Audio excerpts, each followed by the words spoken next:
According to Krishnamurti, fear comes about because of the way we're attached to a particular pattern of being in the world, a particular pattern of how we see things, understand things, how we react to things, what we think about things.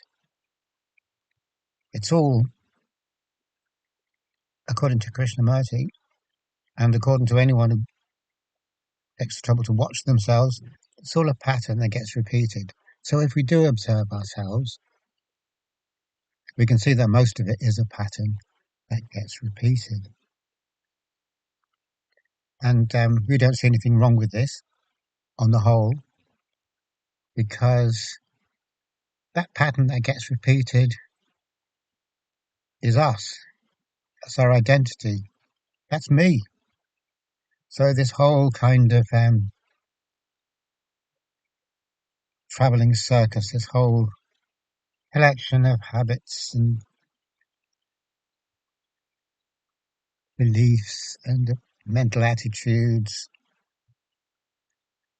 that gets perpetuated as if the perpetuation of this conglomerate of habits and behaviors is a good thing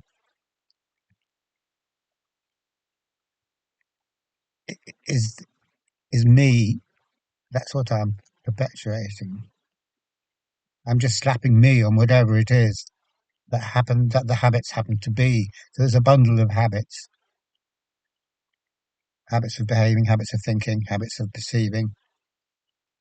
So I slap a me on it because that's what I know and that's what happened in the past and that's what I'm repeating now. So I slap a me on it. So according to Krishnamurti, that's the root of fear. Because when we're attached to a particular pattern, then straight away the spectre of the loss or destruction of that pattern emerges.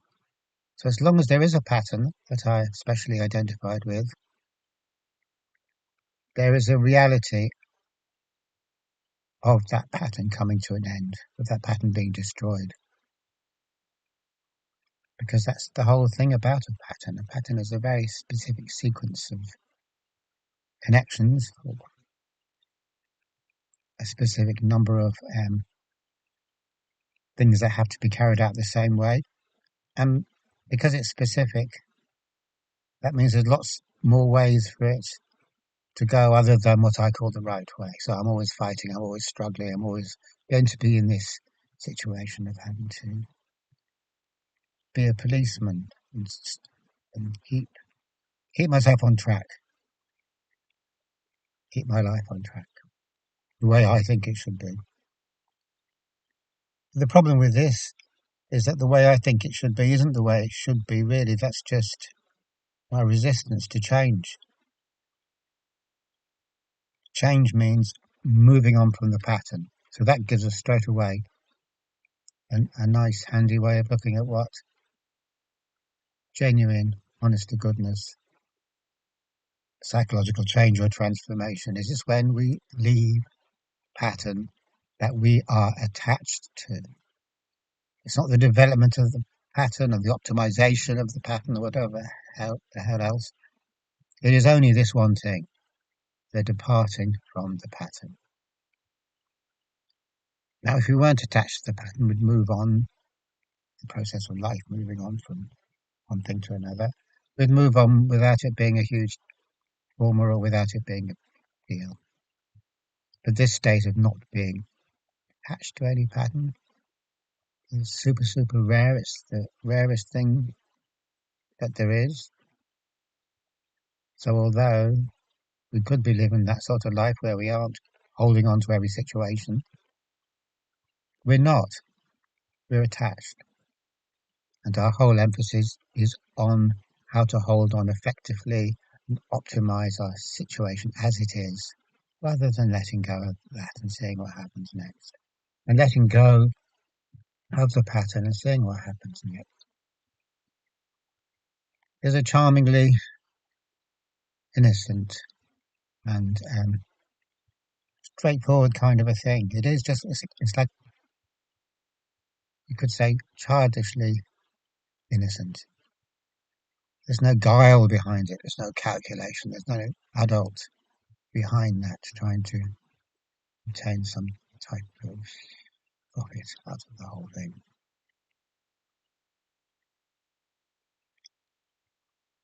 Life doesn't live for profit. Life isn't aimed at goals. Life is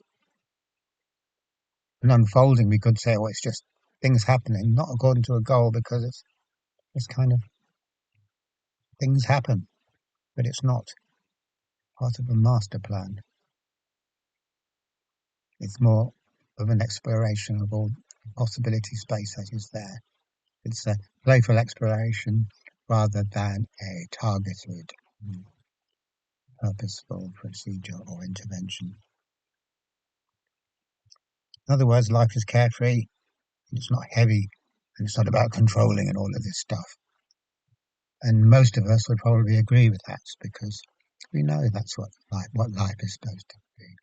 We know life is supposed to be light, carefree, and all of that kind of stuff. We know it's not supposed to be a grinding routine and lots of pressure and lots of stress and the threat of punishment and the equally painful yearning for some will never really happen. So we know that, but at the same time, our lives are given over to the control, and control is the exact opposite of letting go. Obviously, letting go means relinquishing control. But if life is all about going with what's happening, and I'm not talking about going with people that happen to be around you, so saying, okay, you're going to do this, I'll go along with that, or with the society, oh, you will believe this, oh, I'll believe that. I don't mean going along with our external environment. What I mean is going along with what's happening inside us, the movement that's happening inside us, the spontaneous movement. The spontaneous movement of life, which gets blocked and managed and controlled and manipulated by our ideas about what should be going on inside of us. So we can actually see what the problem is. We, on the one hand, will say, yes, I would like to live a life that is joyous, that is about letting go, that is not about brooding over what is or what was or what should be.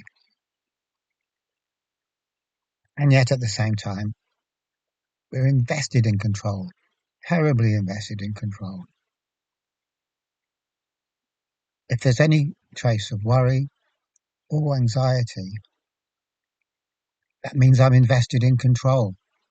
It means I'm invested in making sure that nothing happens apart from the pattern that has previously happened. Or maybe a development of that pattern, an optimization of that pattern. So I'm interested in progressing the pattern, optimizing it so it can happen, the pattern can happen better. I can kind of get rid of all the obstacles to it. Even though, were I to reflect on it, I'd realize that this trying to control in this way is the antithesis of life. It's actually fear in action. Fear is when we don't want to lose the pattern. Control is when we act to try and safeguard against this. And none of that has anything to do with life. Because what we're essentially doing, as Jung says, is we're afraid to take the risk of encountering life as it is, or encountering something new, something that isn't part of that pattern, which I call my identity. We'd like to, so we pay lip service to freedom and letting go and all of that kind of stuff. But it is only lip service, because the way it works, day to day, moment to moment, we're holding on, we're trying to control. And we're trying to control because we have a narrative in which control will eventually lead to release, or it'll eventually lead to well-being or peace or something good for us. Because why would we control otherwise? We're looking for an outcome that would be good. Even though, at the same time, anything we do because of fear, on the basis of fear, as a result of us obeying the impulse of fear, is always going to be destructive to our mental health. There's no way that I can hope to be mentally healthy if I am hiding from life and taking the option of repeating the safe and the known rather than meeting the new and the unknown.